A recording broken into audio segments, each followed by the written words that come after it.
नमस्कार बंधुरा गृहकोण फैमिलिर तरफ थेके तोमादेर सबाइके जानाई अनेक अनेक स्वागत। তোমরা কেমন আছো? আশা করি সবাই ভালো আছো, আমিও খুব ভালো আছি। আর সকাল বাজে এখন হচ্ছে 8টা। আমি সকালবেলা উঠে কাজকর্ম সেরে রান্নাটা বসিয়ে দিই, কারণ কেন বলো তো বন্ধুরা, এত গরম পড়েছে না, বেলায় রান্না করতে একদম ভালো লাগে না। আর দেখো এখানে চা খেয়েছি, কিছু চায়ের বাসন, আর এখানে ডাল সেদ্ধ করেছিলাম, তো এখানে কিছু বাসন পড়ে গেছে বেসিনে, তো ভাবলাম এগুলো ধুয়ে নিই। ধুয়ে আর মা দেখছি না মাছ এনেছে, কি মাছ এনেছে জানি না, বাসনটা ধুয়ে তারপরে মাছটা ধোবো। আর আজকে ভিডিওটা তোমরা দেখতে থাকো।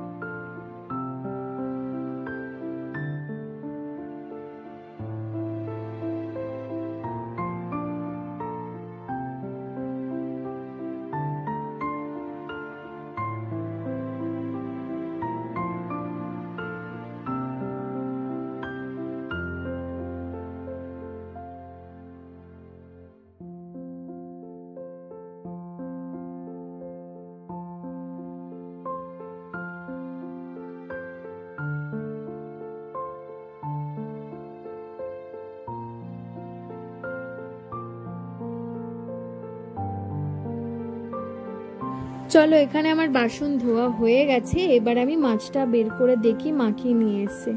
আচ্ছা, এখানে দেখছি এখন চিংড়ি মাছ, আর এনেছে মা কাতলা মাছের পেটি। আর মা বলল যে কেউ এমনি কাঁটা মাছ খেতে পারো না, ওই জন্য পেটি নিয়ে এসছে মা বাজার থেকে। আর এখানে আমি চিংড়ি মাছটা কাটছি, আর তারপর ভাবলো না একটু হাজবেন্ডকে চাটা আগে করে দিই। ওর তো উঠে গেছে, ব্রাশ করা হয়ে গেছে, ভাবলাম ওকে আগে চাটা করে দিই, তারপরে আমি না মাছটা কাটবো, কারণ মাছটা কাটতে অনেকটাই সময় লেগে যাবে। ততক্ষণ কি আর বসে থাকবে, অনেকটা বেলাও হয়ে গেছে। তো চাটা করে ওকে চাটা দিয়ে তারপরে ভাবছি ওকে মাছটা ধোবো। আর চা আমার এখানে হয়ে গেছে, ওকে দিয়ে মাছটা ভাবছি কেটে নুন হলুদ মাখিয়ে রান্নাটা বসিয়ে দেবো। হাজবেন্ডকে চাটা আমি দিয়ে দিলাম। এবারে দেখো আমি এখানে মাছটাও ধোয়া হয়ে গেছে, মাছটাকে ভালো করে ধুয়ে নিয়েছি। আর এখানে ওই জন্য আঁশগুলো না আটকে যায়, ওই জন্য আমি আঁশটাকে ভালো করে পরিষ্কার করে নিই। আর মাছটা যেহেতু ধুয়েছি, ওই জন্য বেসিনটাকে একবার ধুয়ে নিলাম। আর কি বলো তো বন্ধুরা, মানে মাছ খেতে ভালো লাগে, কিন্তু মাছের যে গন্ধটা, মানে আঁশটানি গন্ধটা না কেমন, মানে সহ্য করতে পারি না আমরা বাড়িতে সবাই। ওই জন্য যতটা পরিষ্কার করে কাজটা করা যায়, ওই জন্য বাসন টাসন ধুই না যখন মাছ ধুই বা মাছ রাখি। ওই জন্য আগে বাসনটা ধুয়ে নিলাম, ধুয়ে তারপরে মাছটা ধুলাম। এবার বেসিনটাও ধুয়ে নিয়েছি, তাহলে আর বাজে স্মেলটা আসবে না। আর আমি যখন মাছ ধুই তখনই না একটু হাতে সর্ষের তেল দিয়ে দিই, তাহলে আর না বা মাছের গন্ধটা আর হাত থেকে বেরোয় না। আর এখানে দেখো সবজি নিয়ে চলে এসছে, মাও নিয়ে এসছে কি জানি না, একটু পুঁই শাক নিয়ে এসছে আর কুমড়ো নিয়ে এসছে।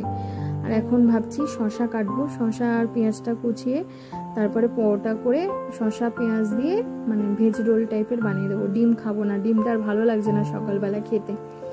আর পুঁই শাক নিয়ে এসছে মা বাজার থেকে, আর কুমড়ো নিয়ে এসছে। ভাবছি পুঁই শাক, আলু, কুমড়ো, বেগুন দিয়ে একটু কিছুটা চিংড়ি মাছ দিয়ে চচ্চড়ি করব, কারণ চচ্চড়িটা না ভালো লাগে খেতে, জানো তো। মায়ের আমার সবারই পছন্দ হয়, মানে হাজবেন্ড ভাগ্নি ওরা কেউ অত শাক প্রিয় নয়, কিন্তু মায়ের আর আমার জন্য শাক তারপরে চচ্চড়ি এগুলো আমরা করে থাকি। ওরা না খেলেও আমাদের তো খেতে ইচ্ছা করে, জন্য আমরা বানাই। আর এখানে শশাটা কেটে নিয়ে এবার পেঁয়াজটা কেটে এটাকে সরিয়ে তারপরে আস্তে আস্তে সব সবজিগুলো কেটে নেব, নিয়ে না রান্নাটা বসিয়ে দিই। আর এখানে দেখো যা গরম পড়েছে, ভালো লাগছে না, ওই জন্য সকাল সকাল রান্নাটা করা। কিন্তু এই মেয়ের যে স্কুল নেই, ওটাই হচ্ছে সুবিধা এখন, ওই জন্য রান্নাটা তাড়াতাড়ি করতে পারি। কিন্তু কি বলতো, মেয়ের স্কুল থাকলে তাও আগে আমি ভাবছি সকাল সকাল উঠে আগে রান্নাটা সেরে ফেলবো, কারণ ওকে দিয়ে আসা তারপরে নিয়ে আসবো, অনেকটা টাইম চলে যাবে তার মধ্যে। আর এই গরমের মধ্যে না বেলার একদম রান্না করতে ইচ্ছা করে না, জানো তো বন্ধুরা। আর গরমের সময় সকাল সকালটা ঠান্ডা ঠান্ডা ওয়েদার থাকে, ঘরে কাজকর্মগুলো আমি ওই জন্য সেরে নিই। আর এখানে আমার শসা পেঁয়াজ কাটা হয়ে গেছে, এবার আমি সবজিগুলো কাটবো।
চচ্চড়ির সব সবজি কাটা হয়ে গেছে, কুমড়ো, আলু, পটল, বেগুন সব কেটে নিয়েছি চচ্চড়ির জন্য।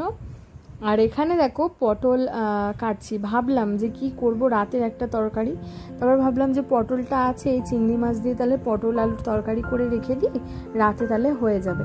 আর এই বেলার জন্য দুপুরের জন্য এখন চচ্চড়ি করছি আর মাছের ঝাল করব, এটাতেই হয়ে যাবে, আর বেশি কিছু করব না। আর দেখো এখানে মাছ আমি ভেজে নেব, নিয়ে এবার ওইদিকে আমি একটা গ্যাসে চচ্চড়ি বসিয়ে দিয়েছি, চচ্চড়িটা ওখানে হচ্ছে আর এদিকে আমি মাছটাও ভেজে নিচ্ছি।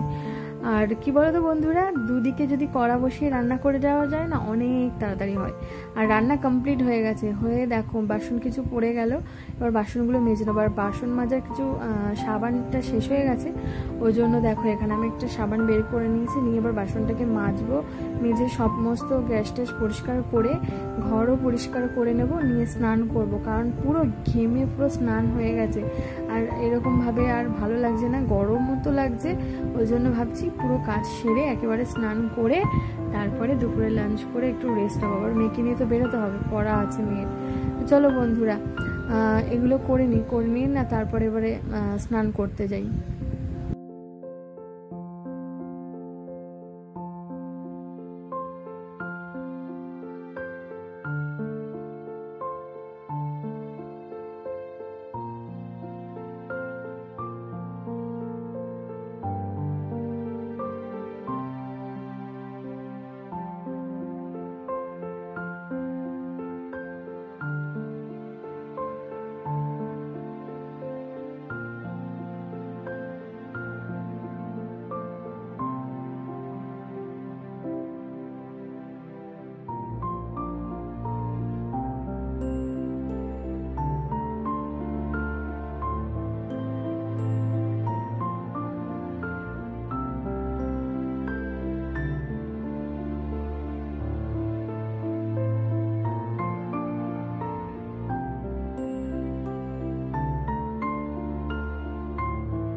দুপুরে লাঞ্চ নিয়ে বসে পড়েছি। দেখো এখানে আম কেটে নিয়েছি আর মাছের ঝাল আর চচ্চড়ি আজকে দুপুরে লাঞ্চে করেছি।